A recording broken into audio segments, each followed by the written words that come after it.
My name is Emanuel Littlejohn, and I'm on death row for a crime that I didn't commit. On June the 19th, 1992, Emanuel Littlejohn and Glenn Bethany conspired to rob the Root and Scoot convenience store in Oklahoma City, Oklahoma. As they entered the store, a tragedy developed that ultimately led to the murder of Kenneth Mears. I went in, then Bethany came in, and then we held the place up. And the next thing you know, Mr. Mears coming down the aisle with something in his hand that looked like a gun. So I take off running, I go out the door, and next thing I know, I hear a shot. I thought somebody was shooting at me, but it was Bethany shooting off inside the store.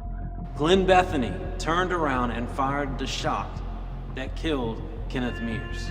In that moment, Emanuel Littlejohn was already outside of the store. The reason we know that that shot was fired by Glenn Bethany is because witnesses across the street described the taller man as the shooter and the shorter man as not being the shooter. That shorter man was Emanuel Littlejohn.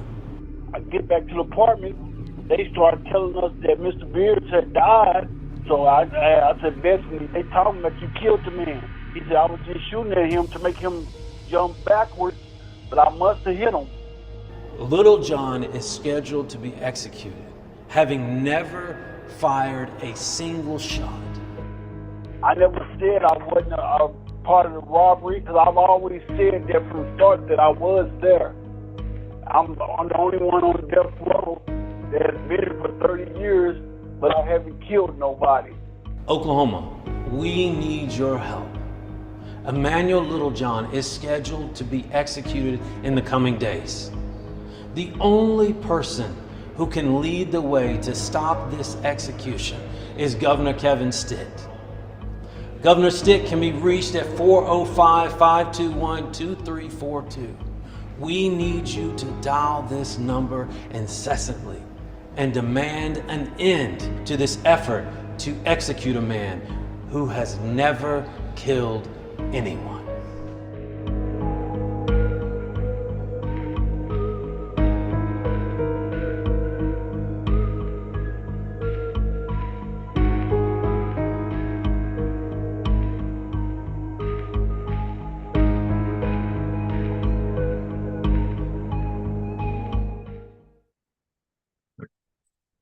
And welcome.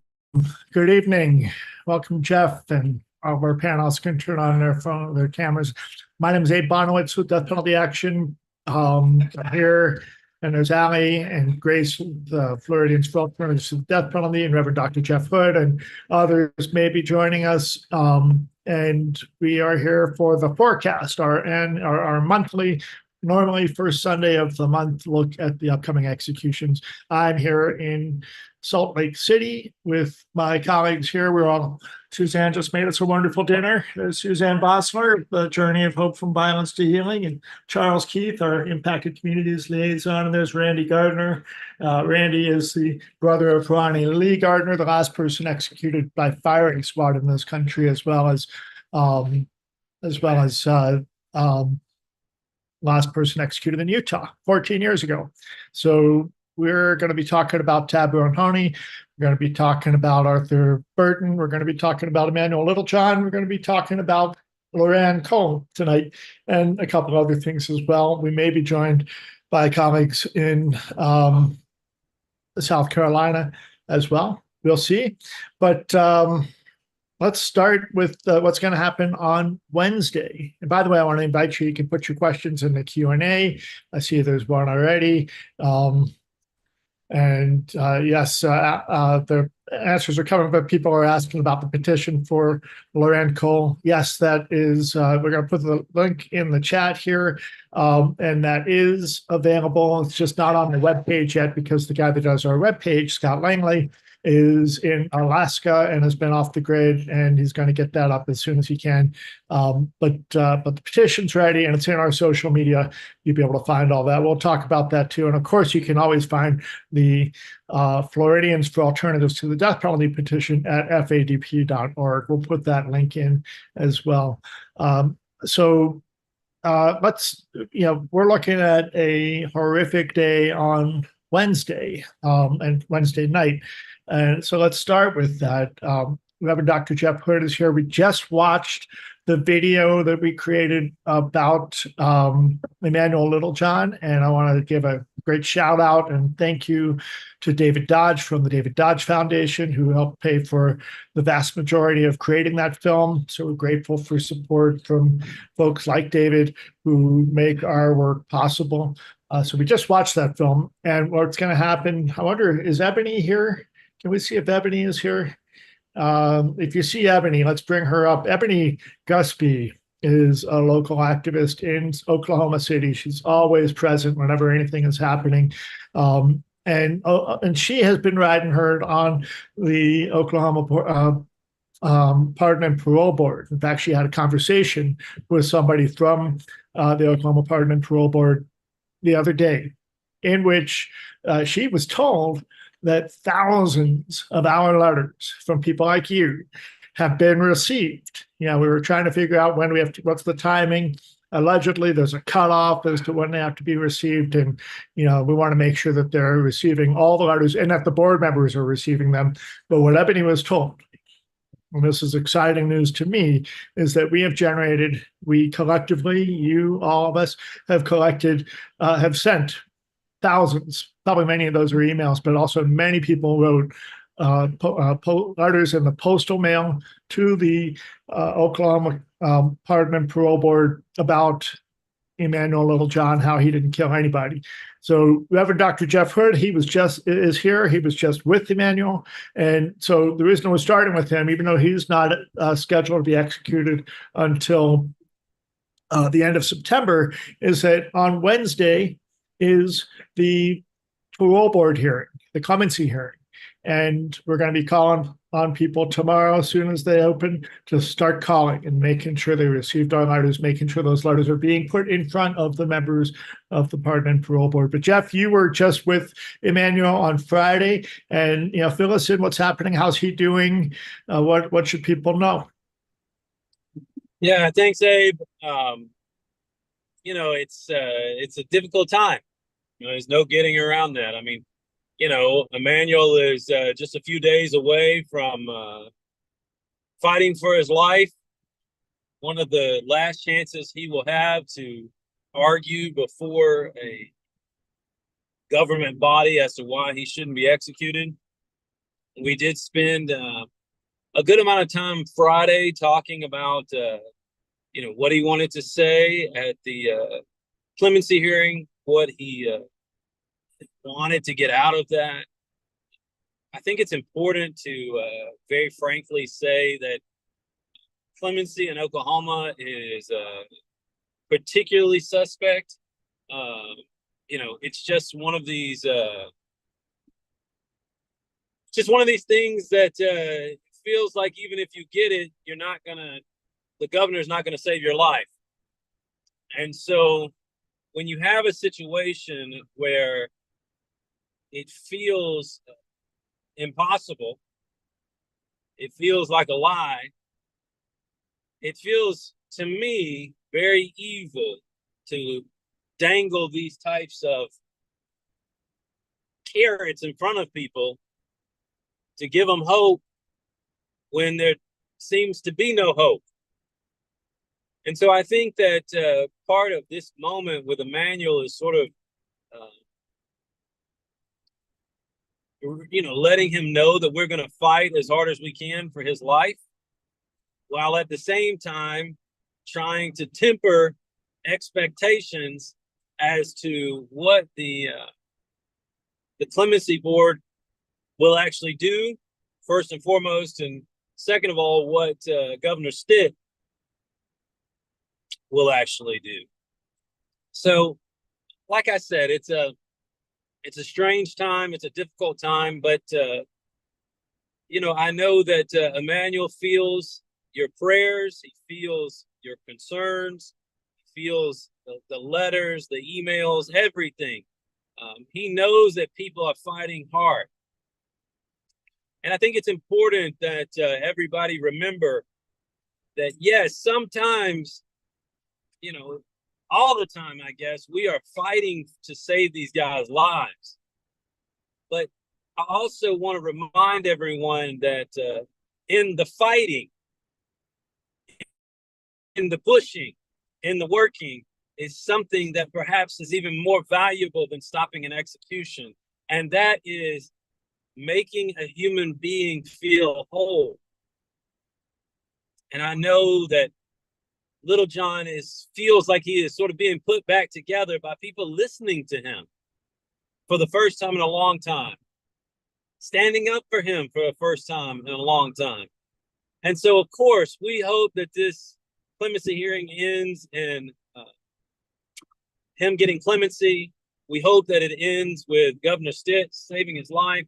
But I also want you to know that your letters, your work, your phone calls has given him so much life, even right now. I'll be heading to Oklahoma tomorrow night. We'll be attending the clemency hearing on Wednesday morning. Anybody that's familiar with clemency hearings in Oklahoma knows that it is particularly horrible.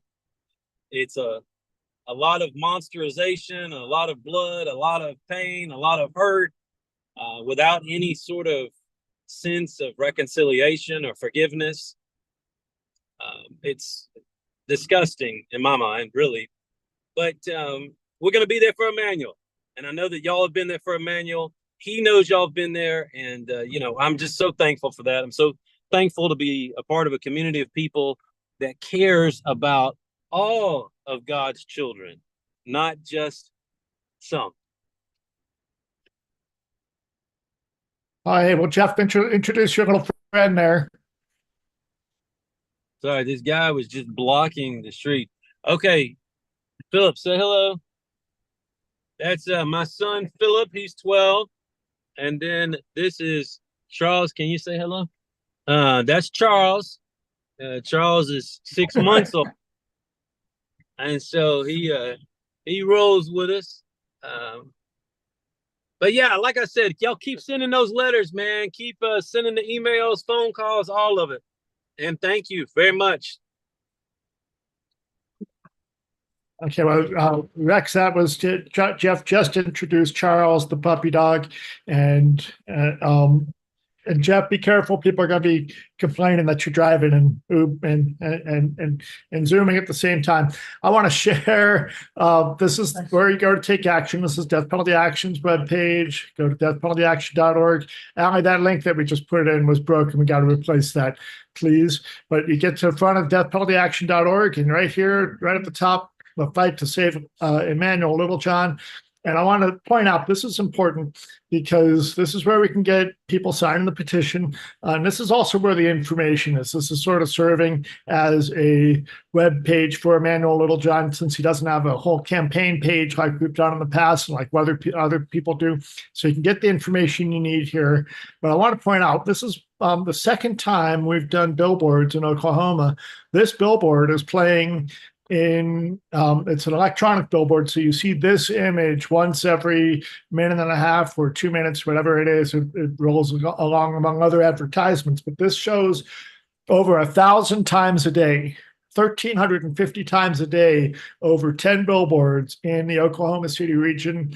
And we're grateful to everybody who has chipped in to help pay for this, because it's not cheap to do this. But we figure we need everybody to know in Oklahoma City that Emanuel Littlejohn did not kill anyone. And that's the key thing. Jeff was talking about Emanuel, but the key point really is that he didn't kill anybody. And how do we know this? We know this from items of the case record. So you can click on this link right here and get to the original document. But the key thing is that the same prosecutor tried both cases.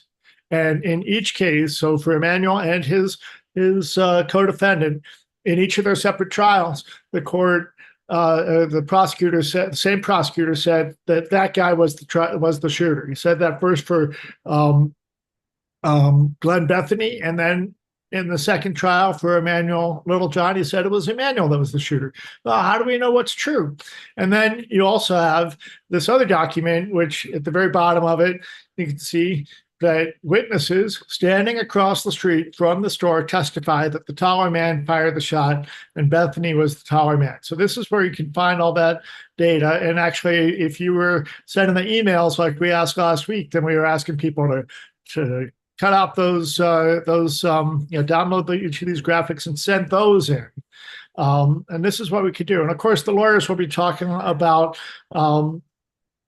Emanuel's brain function and brain damage and stuff that could have happened to him as a result of his mother being intoxicated during her pregnancy with him. But this is where you go to sign the petition. This is where you go to find and watch and share the video that we made.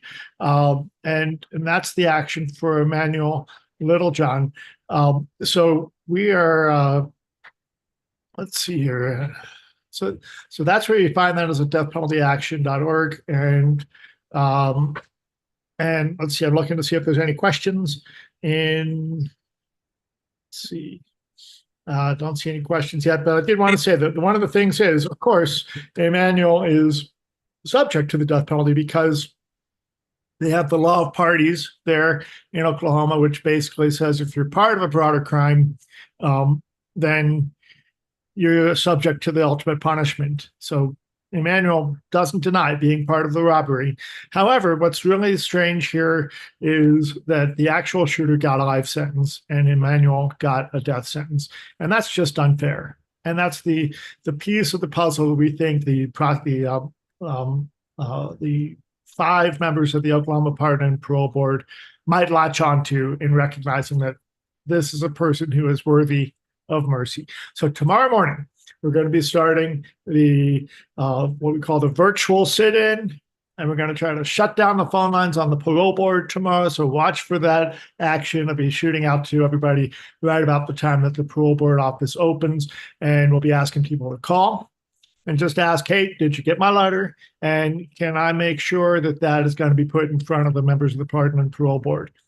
Whatever they say, it doesn't matter. We want them to know that many people are wanting that. And if it's true, what they told Ebony Gusby when she called last week, that they've received thousands of letters on Emanuel's behalf, that's huge. And hopefully all of that will be put, that big stack will be put, because that's why we were asking people to send postal mail, because it's a different feel than an email.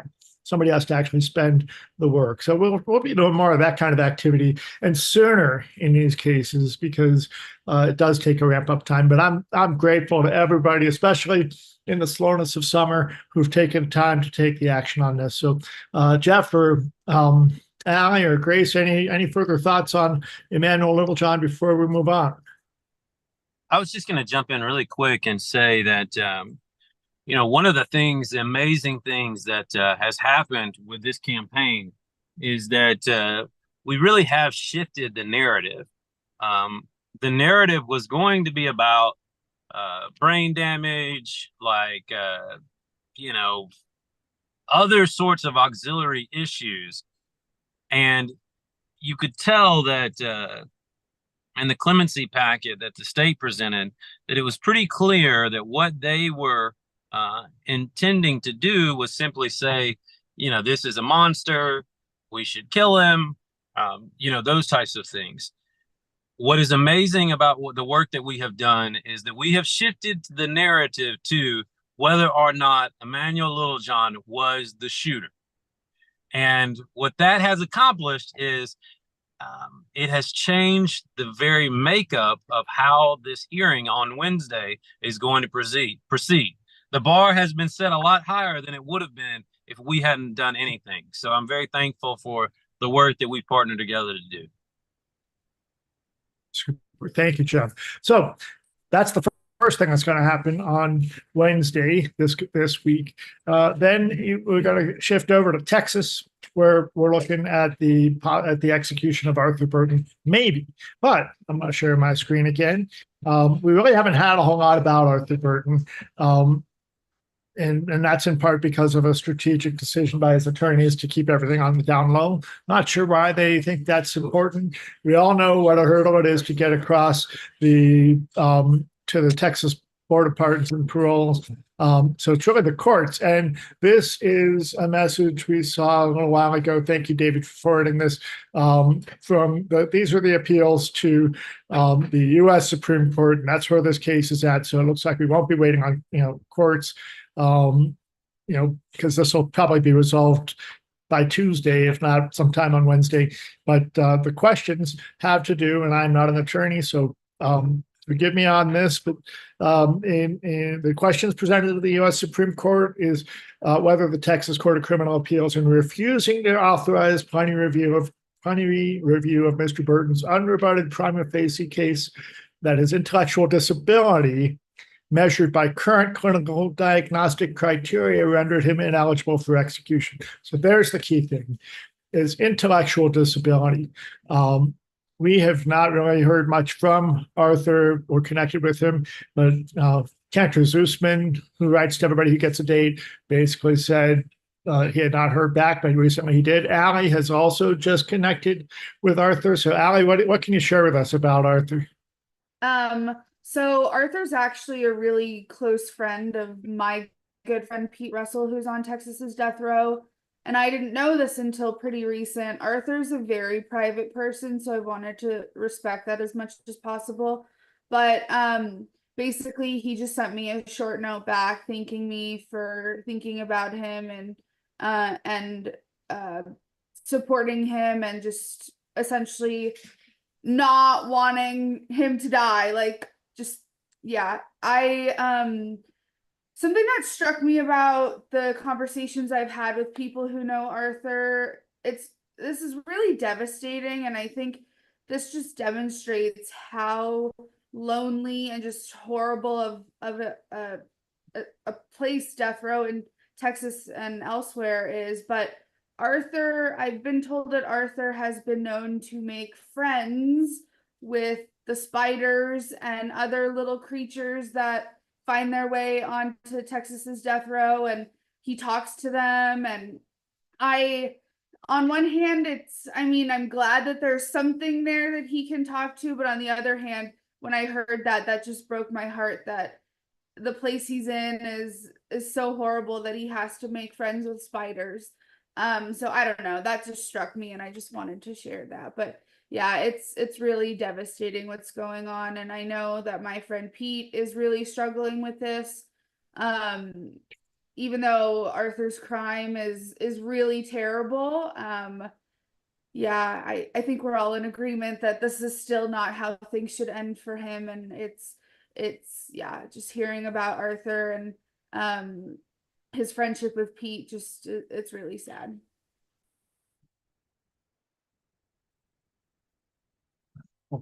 Well, thank you for that, Allie. And Arthur has shared with you some poetry. We'll be bringing that to you during the live virtual vigil on Wednesday, starting at 5 p.m. Central Time. So we'll be looking forward to hearing that. I see a question in the chat here. The quality of legal representation that Emanuel has now. Jeff, do you want to address the quality of legal representation that Emanuel has right now, or shall I? I'm going to plead the fifth.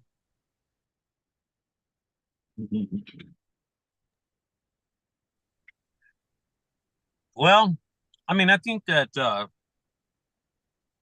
they're very kind. I know Emanuel likes them very much. I think that a lot of times, it's easy to sort of second guess. It's easy to sort of have disagreements and whatnot. But at the end of the day, they're present with him, and they've been in communication.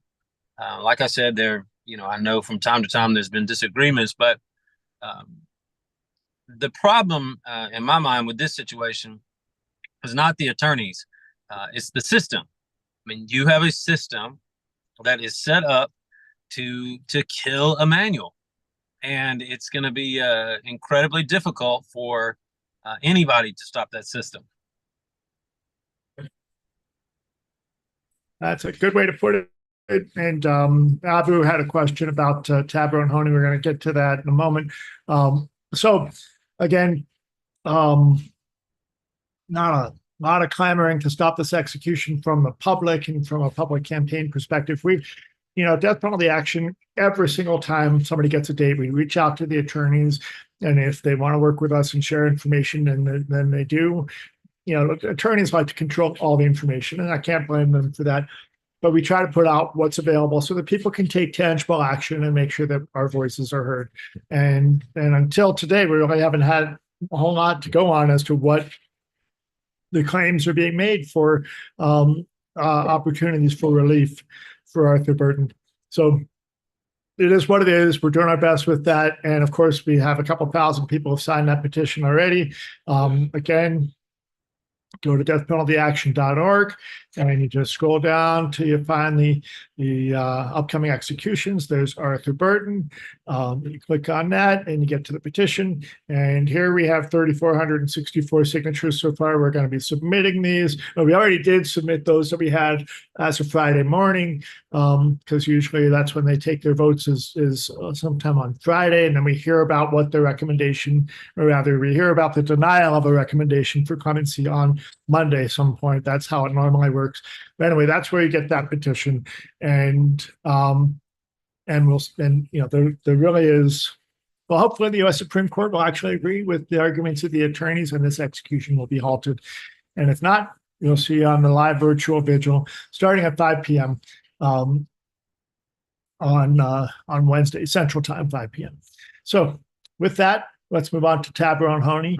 I am sitting here with a number of colleagues. Suzanne Bosberg from the Journey of Hope. Charles Keith is here from with Death Penalty Action, and Randy Gardner is here as well. Randy, do you want to come around here and we'll share a little bit of what we've been doing? The issues with Taberon Honie is that he has exhausted all of his appeals, and all that may be left is arguing about the method of execution. Now, Abu was asking about the drugs that are being used. The state of Utah, in order to get out of a legal challenge about the drugs to be used in this lethal injection, basically they changed to pentobarbital. Where they got the pentobarbital, we don't know. We've been talking about this because they spent $200,000 for a couple of doses of pentobarbital. I know I have helped several animals on their way over the Rainbow Bridge, as they call it, at a point when sorry, I'm laughing because Charles is right there behind us.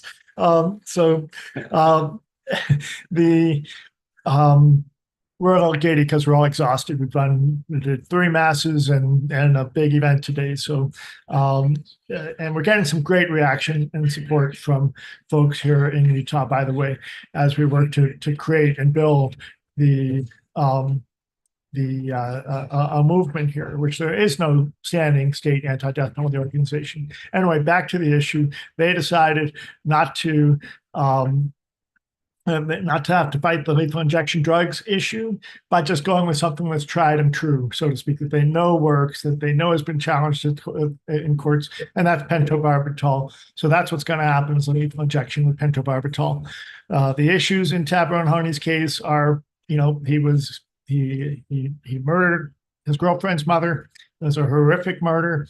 He was exceptionally intoxicated, and that's what he said in his clemency hearing. He said, if I hadn't been so intoxicated, I never would have done this. He's remorseful. He's asked for mercy. That was denied to him, so there's nothing left in that. And what we've been doing here is raising awareness and creating a spotlight on the issue and making sure that there's actually a voice of opposition from the public.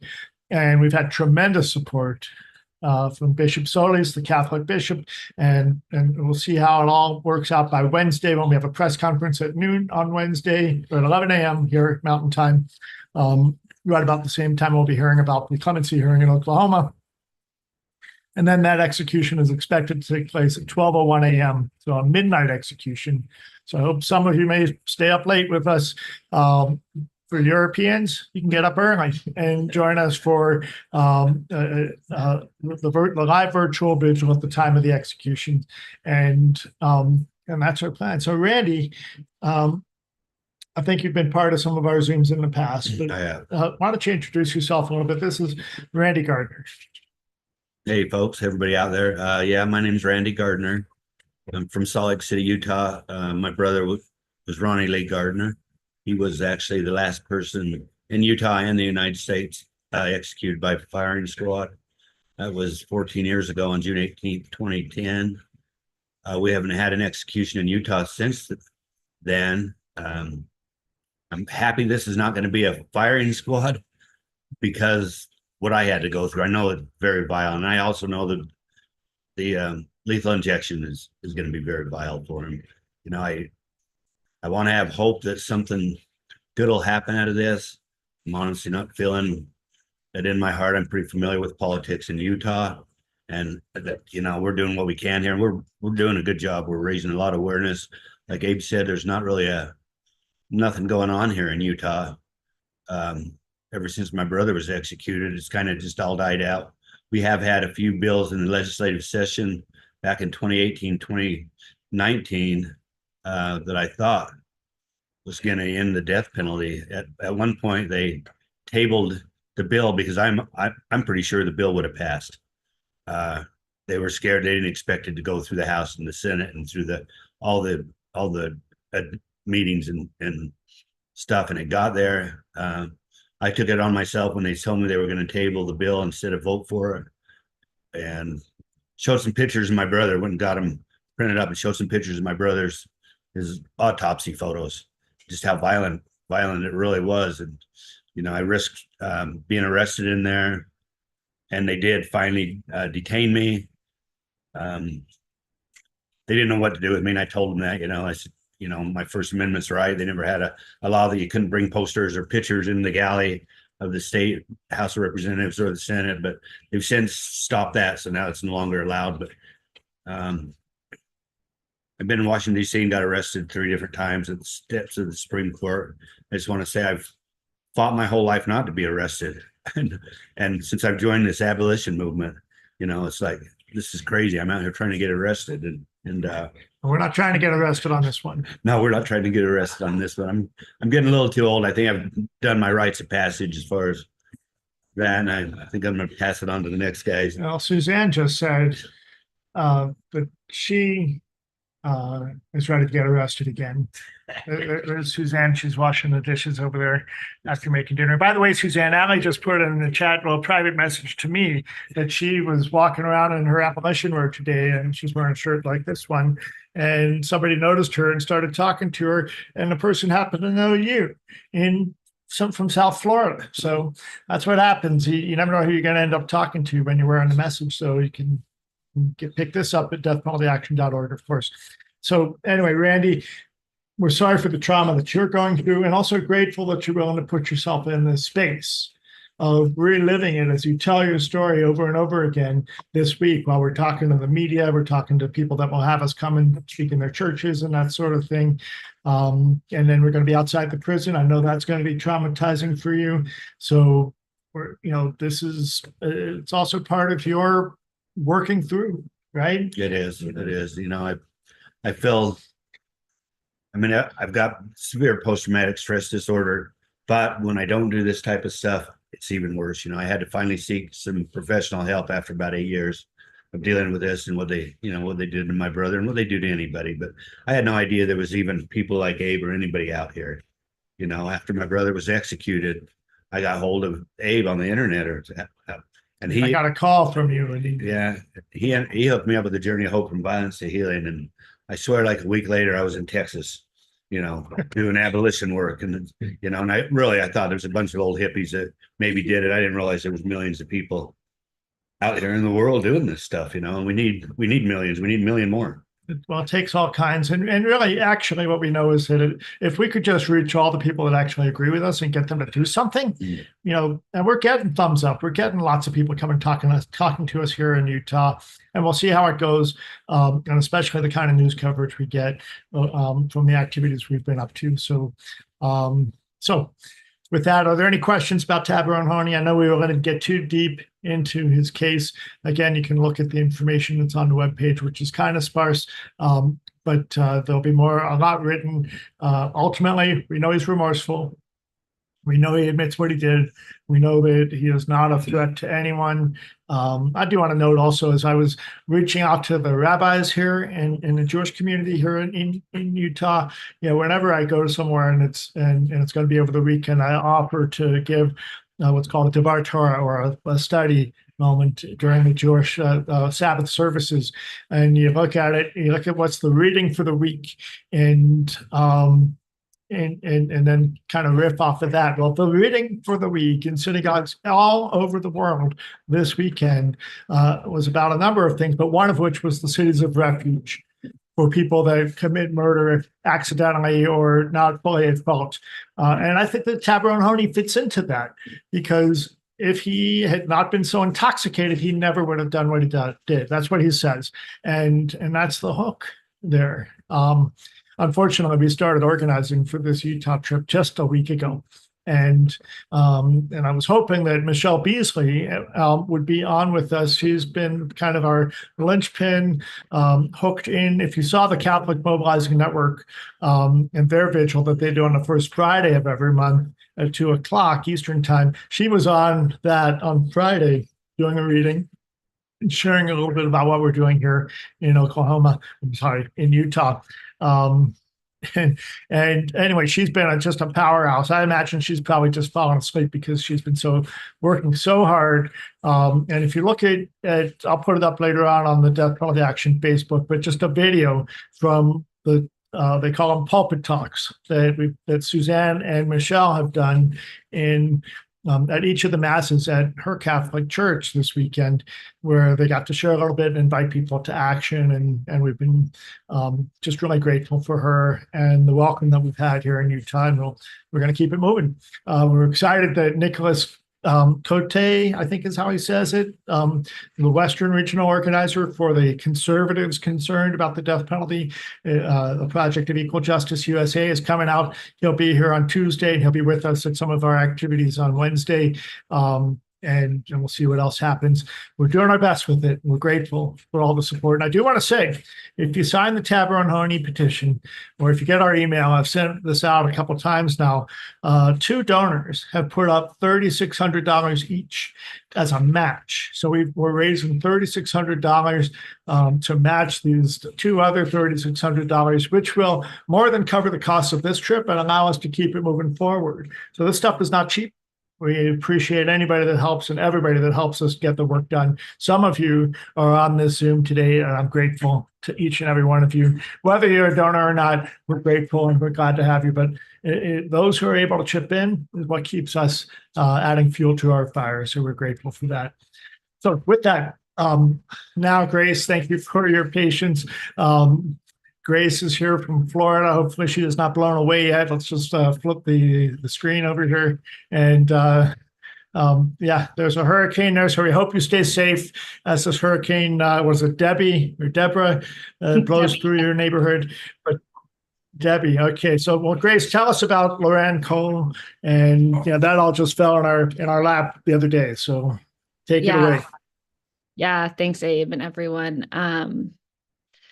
Like you said, I'm Grace. I'm from Floridians for Alternatives to the Death Penalty. We're a statewide group down here. And sorry, I look a little rough tonight, but we do have a hurricane on its way. So last year, Florida had quite an active year with the death penalty.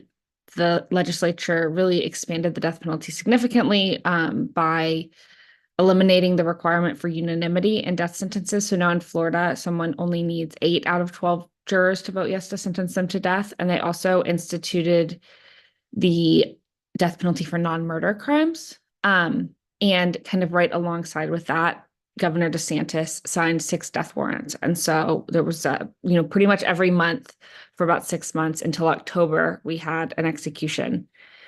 2024 thus far had been very different.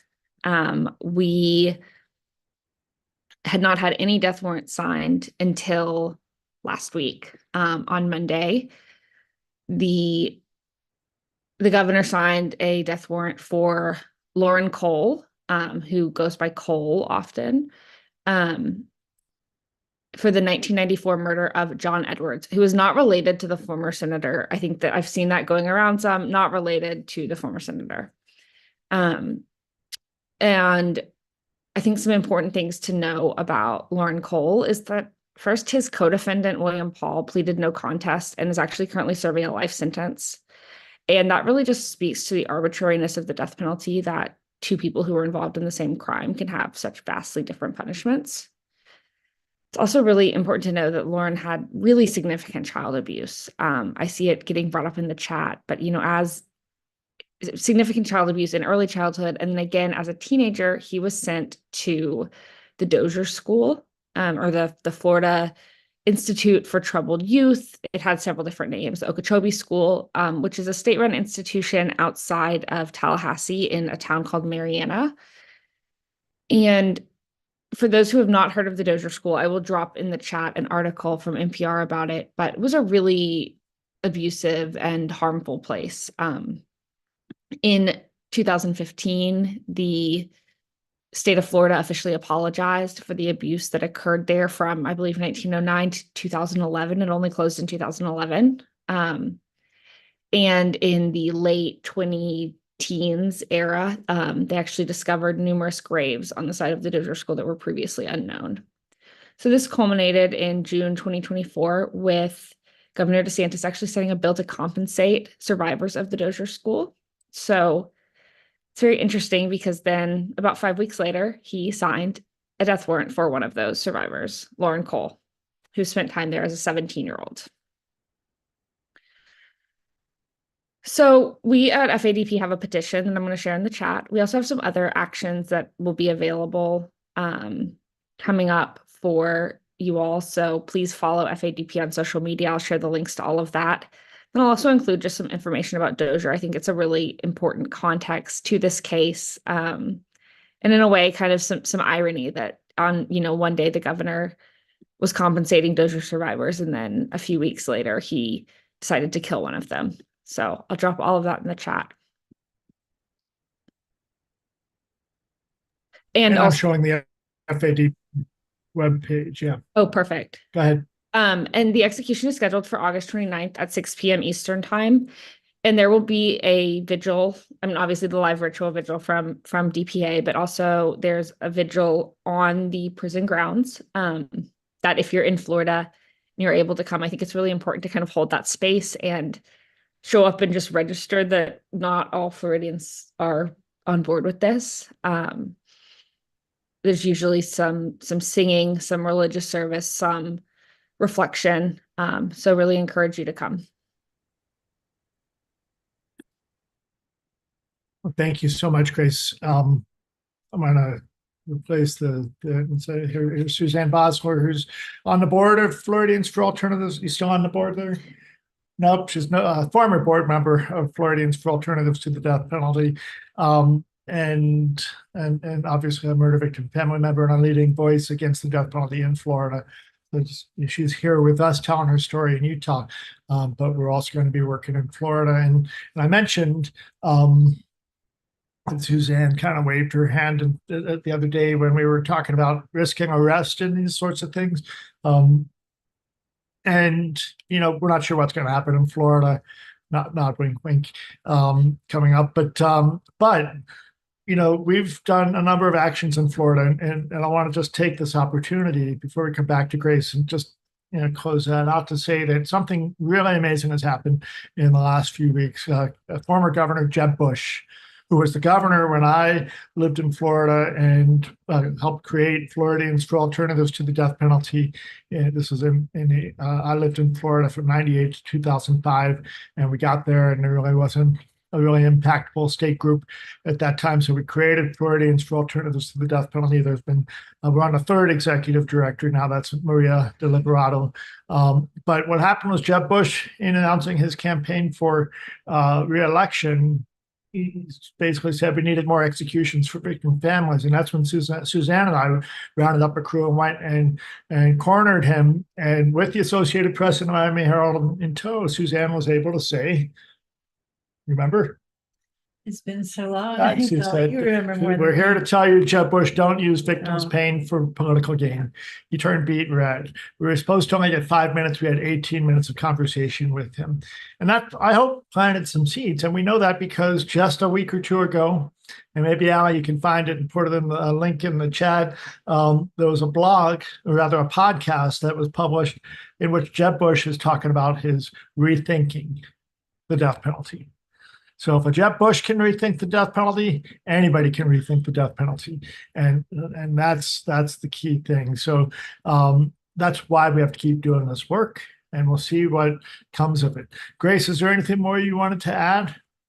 Yeah, no, thank you for bringing that up about Jeb. I completely forgot to mention that, but that was really huge news this week. And I think goes to show this work sometimes can feel, not like we don't always have the immediate change that we're looking for. But I think that former Governor Bush's evolution on the death penalty, like that's the result of conversations that took place 20 years ago and have percolated over time. And so I think a really important reminder of that. Great. I see that you put in the chat the link to that. So excuse me. Thank you for doing that. So with that, I want to just mention a couple other things that are happening this month. Outrageously, in Missouri, the Attorney General is arguing against the idea of having an evidentiary hearing for Marcellus Williams. I keep wanting to say Marcellus Wallace, but it's Marcellus Williams. If you get that note, then just shoot me a little side note. That's a Pulp Fiction reference. Anyway, Marcellus Williams facing execution, I think on September 24th, is it, in Missouri? And he's got DNA evidence to show that he's innocent. And yet they don't even want to hear that. The good news is that hearing has been, the Attorney General's argument that they shouldn't have that evidentiary hearing has been dismissed. And that evidentiary hearing is happening on August 21st in Missouri. So we're going to be watching for that. And we'll see what happens. And the other thing I wanted to mention is maybe we can find a link to this too, Ali, that the case of Robbie Robertson is really getting a lot of attention. He's scheduled to be killed in Texas in October. And that's one of those shaken baby cases. Another case where there's actually no murder, but they made it into a murder, and somebody's on death row for the death of a child when it actually was something other than an abusive situation and a murder. Anyway, it's going to be really a big question mark what happens, but there's a super powerful video that was produced by the New York Times and published this past week with one of the people responsible for Robbie Robertson being on death row. Ali, you want to add to that or something else? Yeah, so I actually found that video, and that's what I'm going to put in the chat. But so Robert's daughter was actually very sick. She was like 2 years old when she passed away. And part of the reason why Robert was implicated in her death is because he had undiagnosed autism. And so the officials and the hospital workers thought that he wasn't remorseful, that he wasn't showing any emotion when Nikki died, but it was actually that he had autism and it wasn't diagnosed until much later on. So I just wanted to add that because I think we talk about intellectual disability a lot and mental illness, but we don't talk about autism a lot, and it played a really big role in this case. And so I just wanted to mention that. Thank you. Charles, you want to say anything? Greet everybody. Come on up here. This is the Minister of Justice, Charles Keith, impacted communities liaison for death penalty action. And Charles is here also talking about the issues around the death penalty as a murder victim family member and as the family of somebody who faced execution. Charles Keith. We're here, Charles Keith, we're here in Utah. There's Catholics down here, but this is basically a Mormon state. But we had a crowd out today, and I haven't really been happy. That's the way that some of the turnouts come out, and then you'll see people come out for certain individuals. They're against the death penalty for certain individuals, and they're for the death penalty for other individuals. But see, what we have to look at is the system. We have to look at the business of murder. regardless of who that person is, because if they can execute one person, then they can get to the next person, regardless of the state. But we had a nice turnout today. Suzanne got a chance to tell her story in its entirety. Randy got a chance to tell his story in its entirety, and myself. And we even had Abe tell his story where he was telling them how he was against the death penalty and how he was for the death penalty and how he came around. And, believe it or not, when he's talking, I always watch the crowd and I could see the open eyes like, wow, we thought you would always have been for it. So, I know that story, but I've always told him, tell that story, because I think it's very important for people to know where his stance was. But yeah, we had a great turnout. People came up and talked to me. They were very, very, very friendly, but they were engaged, and as I wanted to say about Texas has its chance to redeem itself now. You have a person there that's innocent and did not kill anyone. So, you're either looking at justice or you just in this just to kill and murder. This is really starting to get to be a really ugly business, and we're jumping from state to state, and you're not seeing too much more difference in how people's hearts feel. So, and I told them, are we united on anything in our country? We should at least be united in love and be united in this one right here. Let's get rid of this death penalty. Then we can deal with anything else after that. But we have to, as the United States, be united against the death penalty. Thank you, Chuck. So that's what we have. I do want to note that Ebony has joined us in the audience, but she's not prepared to be on screen. But Ebony, I want you to know that we shared what you shared with me earlier about the Oklahoma Board of Pardons and Paroles, telling you that they'd received thousands of letters from all of the death penalty action people, I would say, and everybody else, except I don't think there's anybody else out there that's pushing for those letters to the Pardon and Parole Board. I'm sorry to say that if it weren't for death penalty action, it doesn't seem like any organization would actually be advocating for Emanuel Littlejohn in Oklahoma. And that's one of the things that we try to do as death penalty action, is fill the gaps and stand in when nobody else is standing in. That's why we went to Idaho earlier this year when they were looking at their first execution, and they asked us, please come out and help us organize. And then in Utah, we waited and waited for people to step up and say, yes, we've got an organization, don't worry, we got it. But I finally actually got an affirmation that nobody was planning to do anything here if it had not been for us to come in. I shouldn't say nobody. There was no anti-death penalty organization here in Utah functioning as such, as a state anti-death penalty organization. And I just put the word out on our email list in the state, who wants to do something? A few people raised their hands, joined a committee, and we've created the basis for what will be a new organization in Utah. They're already talking about, what do we do beyond this execution to create something that will be ongoing and have longevity and be ready. Because, that's the part of the question I didn't answer. There was a woman that asked, we had this dialogue on the death penalty today, and we specifically invited the public to come and challenge us and bring their questions and bring their own thoughts. And several people did, and one of them had a whole number of questions. I couldn't remember all of them, and we got off on a tangent.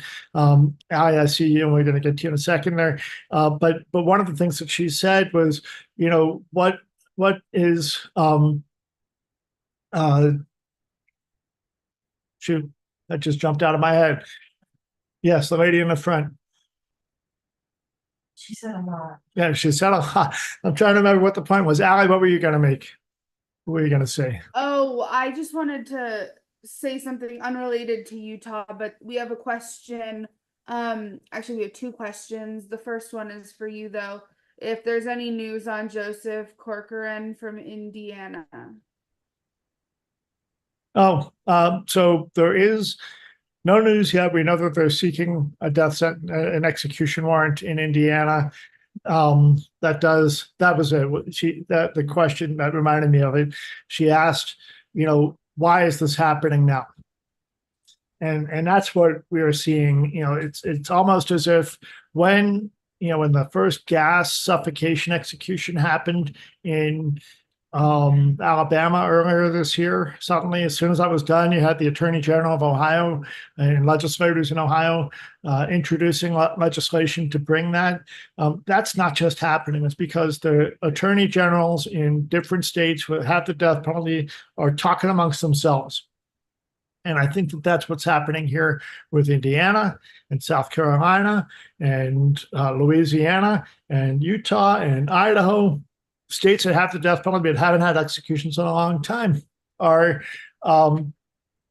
saying, let's get it going. And they're talking amongst themselves. And that's what's happening there. So, so why Indiana? Why that individual? It's because they're the people. It's the next guy they could point to, and that's what we're going to see. We're going to keep seeing that happen, and that does remind me also to share, and that's the part I wasn't able to answer that question from that woman because we got into a whole other parts of the dialogue, but it was a powerful dialogue, and you can watch that actually on the Death Penalty Action social media and YouTube channel because we live streamed that. We didn't announce that we were going to because we weren't positive about it, but it did happen, and it's there on the social media right now. You could watch that if you want, and that would be towards the end. It's a 2-hour program that we had today. It's one of the reasons we're so exhausted. But in South Carolina, and this will be our last thing, and then we'll wrap up. Tragic news last Wednesday, the South Carolina State Supreme Court ruled that the state's firing squad and electric chair are constitutional under the South Carolina Constitution, which means that as soon as their protocol for a firing squad execution is approved by the state Supreme Court, they can begin setting execution dates, and they will do so. And we know that we're waiting for execution dates to be set in Louisiana. And we don't know why the holdup, but there's a holdup in Tennessee that dam's going to break. We know that there's people to execute in states that haven't used the death penalty across this country. And we don't want to see that happen. But if it does, it's for the lawyers to fight these fights. And it's for all of us to make sure that people are contacting their legislators and their governors and all of that. But if it comes down to it, if nobody else is standing up, that's why you can count on Death Penalty Action. That's why we're here in Utah, helping the local folks that want to do something, lifting up their voices and leaving them with the capacity to organize more and to be vocal and visible. And we're going to start posting up as soon as the news hits from today's activities start to post. We'll share them on our social media and all that. Allie? Yeah, so we had another question also related to South Carolina asking if Richard Moore's firing squad method of execution is still valid. What I will say, because I actually know the first 3 guys in line for execution in South Carolina, including Richard Moore, for the most part, they are actually preferring firing squad because it's so much quicker than lethal injection and electric chair. Some of them in particular were extremely horrified at the prospect of being executed via electric chair. And so I believe that once these dates are able to get set again in South Carolina, they have to have at least 2 execution methods to choose from. And every time they're served their death warrant, they have to go through the whole process of picking their method and picking who their witnesses are going to be and all that stuff. So, I'm not sure how to answer this person's question, but yes, most likely Richard Moore will be able to get firing squad if that's what he chooses. And I know that's what he will choose.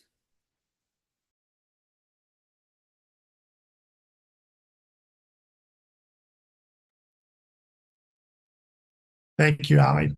So, and that's really the horrific thing about this is that's what we're giving. That's what we're doing is states like South Carolina, you get to choose electric chair firing squad. The reason they had to bring in the firing squad is because in South Carolina, it's required to have 2 viable methods of execution, and they couldn't get the drug, so they had the electric chair, so that's why they added the firing squad, and it's been a delay. But that's another state where we showed up when and were asked to help create an organization, and we did, South Carolinians for Alternatives to the Death Penalty. And and we'll be hearing from Reverend Hillary Taylor, their executive director, at some point And then, Ali, are you able to share the Idaho video that we have at the bottom of our webpage? And then we'll close out with that after our final thoughts. So, Jeff, any closing thoughts for the weekend? Maybe a benediction for us all as we head into this horrific week. Grace, real quick. What's that? I just want to say something. Grace. Suzanne wants to have a closing thought as well. Hey, Grace. Suzanne Boster, how you doing? I can't find you on my new phone. I cannot find your number because I have some pictures to send you that since wherever I go, I wear the FADP. I didn't know if you wanted those pictures to put on. Yeah, that would be website awesome. If you are, Yeah, I will. I have your number, so I will text you right now. yeah, okay, and then we'll do that. We'll get that. Thanks, Suzanne. So, Jeff, closing benediction for us, and then Ali will share with us our Idaho video as we close out for the night. And thank you all for being with us. And thanks, Carla. I appreciate that. I do have a couple of books in me. I just have to get off my laziness and get it written. But Reverend Dr. Jeff Hood, close us out with the benediction, and then Ali can show that video, and we'll be out. Jeff, go ahead. In the stillness, in the quiet, we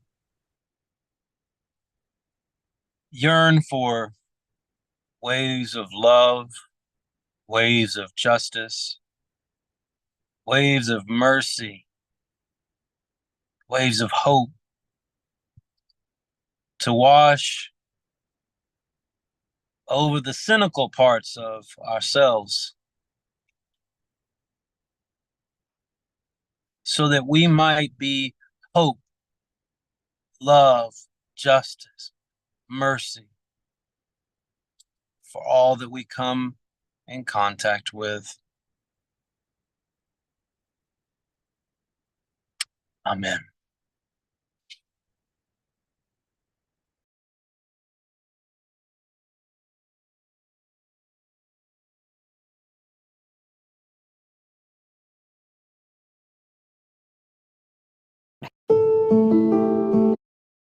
Idaho death row inmate Thomas Creech's execution is moving forward.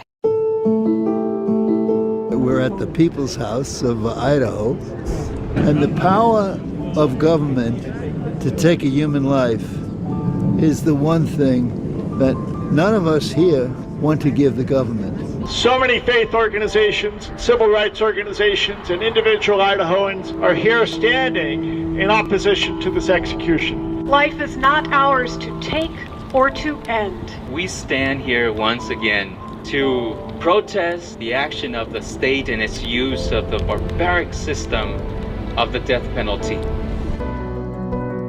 We're now in the Idaho State Capitol. We're going to go into the governor's office, ask to be heard, and share our petition and our demand that they halt this execution.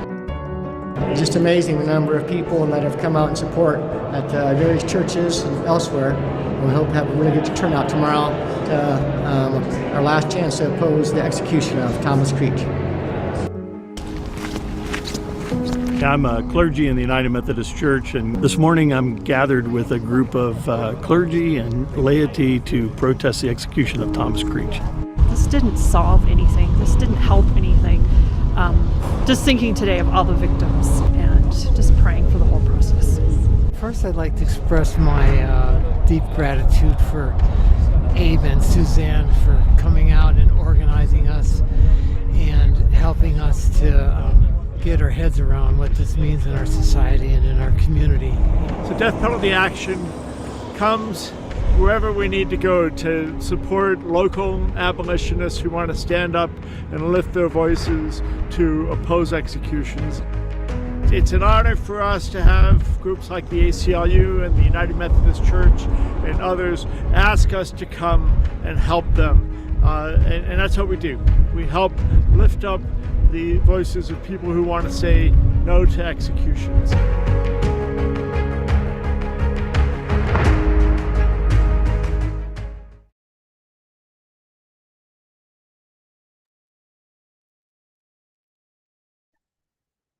And with that, thank you very much. Beth, somebody asked for the links that that Grace had put in, and we will email that out to everybody just as soon as the Zoom processes, and I can grab that and send it to you. So I'll send that in a little while to everybody that registered for this Zoom. Oh, there it is. You can grab it now. So cut and paste that. And thank you again. Watch for the email first thing in the morning where you'll be invited to begin the live, the virtual sit-in, I should say, all day tomorrow, all day Tuesday, all day Wednesday, Oklahoma. Well, for Oklahoma until Wednesday morning, for Texas until Wednesday evening, and for Utah all day Wednesday. We're going to be having three numbers to call, 3 different states to call to deal with all the things happening on Wednesday. So watch for that. Thank you all for joining us. Appreciate you all, and have a great night.